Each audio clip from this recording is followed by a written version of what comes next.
G'day, in this video we're going to start to look at some practical applications of projectile motion, particularly looking at how we can observe and measure projectile motion and then collect any other variables which were not measured.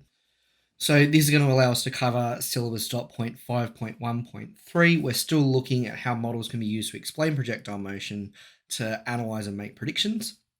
In particular, we're going to conduct a practical investigation to measure some variables for projectile motion and do some calculations with them. So our key learning intentions is to first explore strategies that we can use to measure projectile motion and then complete some calculations as practice so that we can calculate the variables for projectile motion which were not measured.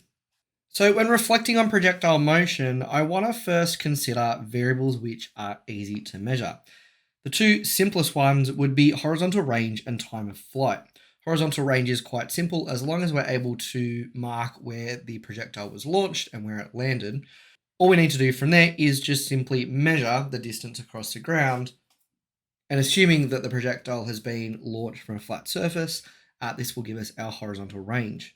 As for time of flight, there's a few ways that we can do this. We'll be trying to make some measurements with a stopwatch, but we'll also do a video recording of the projectile and complete some video analysis to determine the time of flight as well. From there, with this data, we should be able to calculate other variables for projectile motion using our kinematic equations.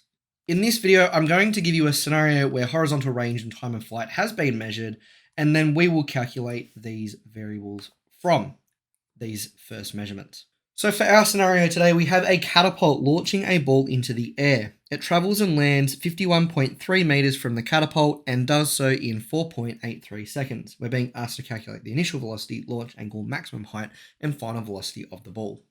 So first off, let's reflect on this scenario. We have what we assume to be flat ground, a place where the catapult is launching from. The projectile travels a set distance in a parabolic motion, and we've been told in the question that it is traveling for 51.3 meters in the x-axis along the ground, and it's covered this distance in 4.83 seconds. Given the data present, and considering we have a scenario where we have symmetrical parabolic motion, essentially meaning that the projectile lands at the same height as it was originally launched, there is enough data here to be able to calculate for maximum height straight away. So that's what I'm going to do first. Now, in order to do this, I'm going to be analyzing the motion of the ball as it falls back to the ground. So to calculate for this, the most fitting formula will be that Sy is equal to Uy t of fall plus a half Ay t fall squared. What I'm going to do first is identify variables that we do know and variables that still need to be calculated. Now for this solution, because we are beginning our analysis of the motion of the ball at maximum height, that's going to mean that the initial velocity is equal to 0. We also know, as always, that the acceleration due to gravity in the y direction is equal to 9.8 meters per second. And while we've been given a time, it's the time for the total flight, not for the time of fall. So this is something that we're going to have to determine first so that we can apply it to our equation and calculate for the displacement in the y-axis, which will be our maximum height.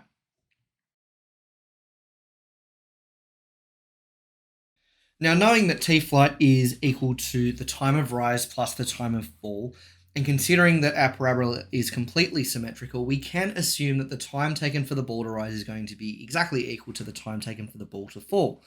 Therefore, we could rewrite the statement to t-flight is equal to 2 times t-fall, rearrange and calculate for t-fall, and that comes out to about 2.42 seconds. From here, we can substitute everything into our Sy equals ut plus a half at square formula in order to calculate for the displacement.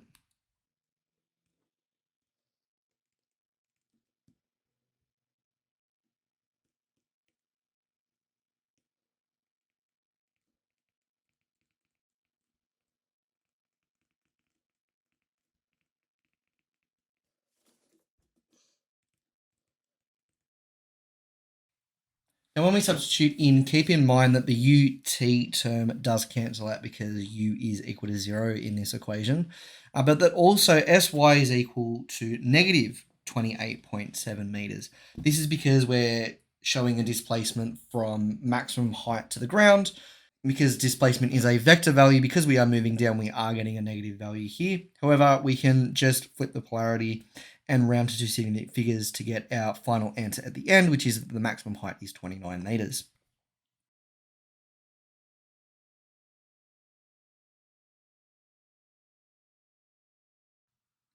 Now, the second lot of things that I'm going to be calculating for are the initial velocity, and because velocity is a vector, I'm also going to be including the launch angle here. The first thing that we're going to calculate for is the initial velocity in the x component. We'll then calculate for the initial velocity in the y component, and then at the end calculate for u, which is going to be a vector sum of the x and y components. Let's have a look at the x coordinate first.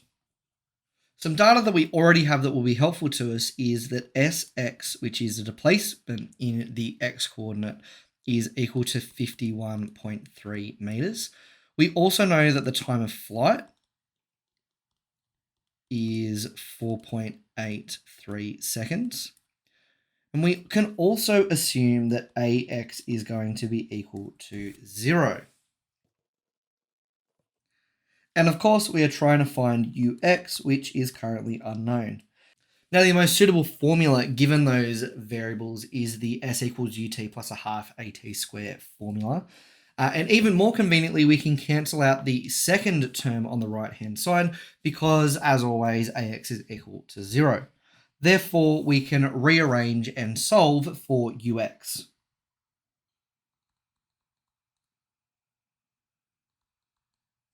Final answer that we get here is 11 meters per second in the x coordinate. For uy, I'm going to analyze the motion of the projectile as it's rising in order to be able to calculate for uy.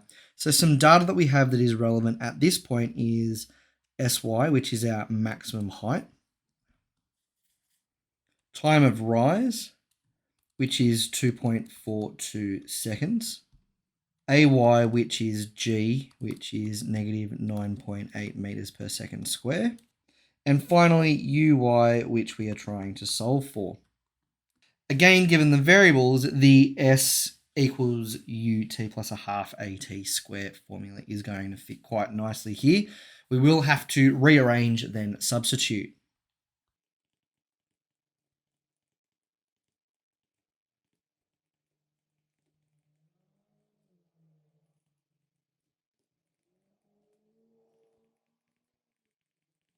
Now this comes out to 24 meters per second in the upwards direction, and that's correct to two significant figures.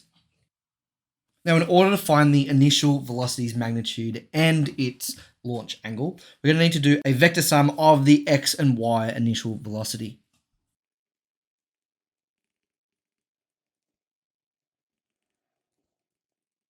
In order to calculate for u, I'm simply going to apply Pythagoras.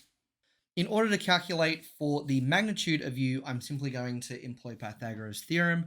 And to calculate for the angle of elevation, we're going to use our tan formula.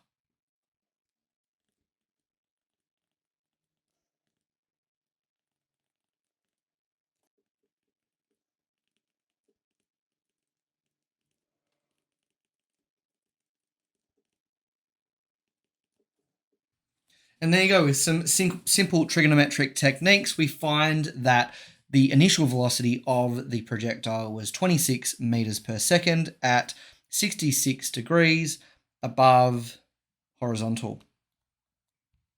So far we have calculated for initial velocity, launch angle, and maximum height. The final variable which I'll be calculating for is the final velocity of the ball.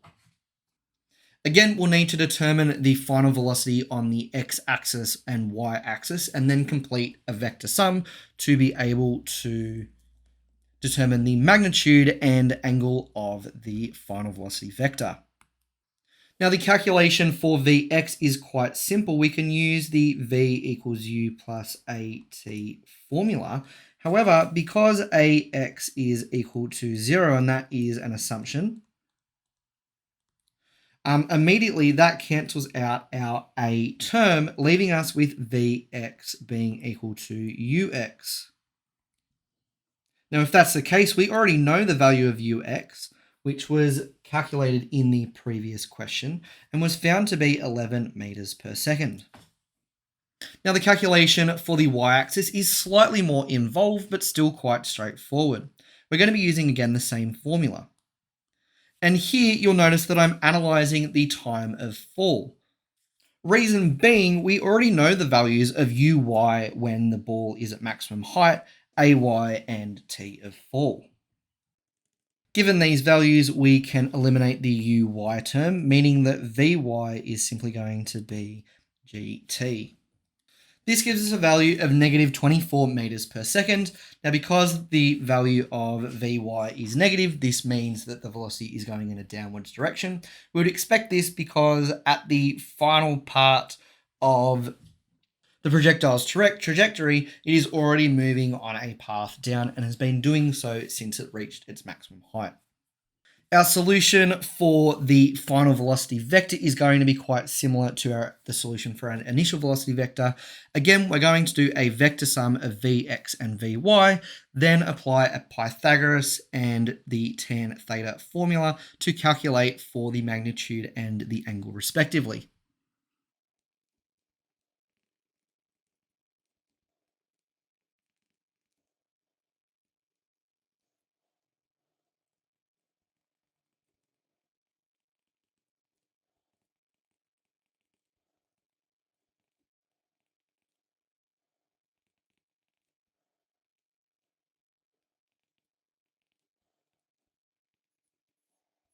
And the result that we get at the end looks quite similar to our initial velocity vector, as we would assume with a symmetrical problem like the one that we had. The velocity vector is equal to 26 meters per second, same magnitude as previous. It's also at 66 degrees for a bearing. However, this is not an angle of elevation. The angle of 66 degrees reflects a vector which points below the horizontal.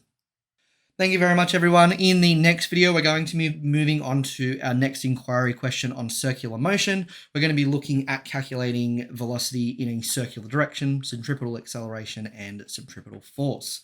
Until then, have a good one.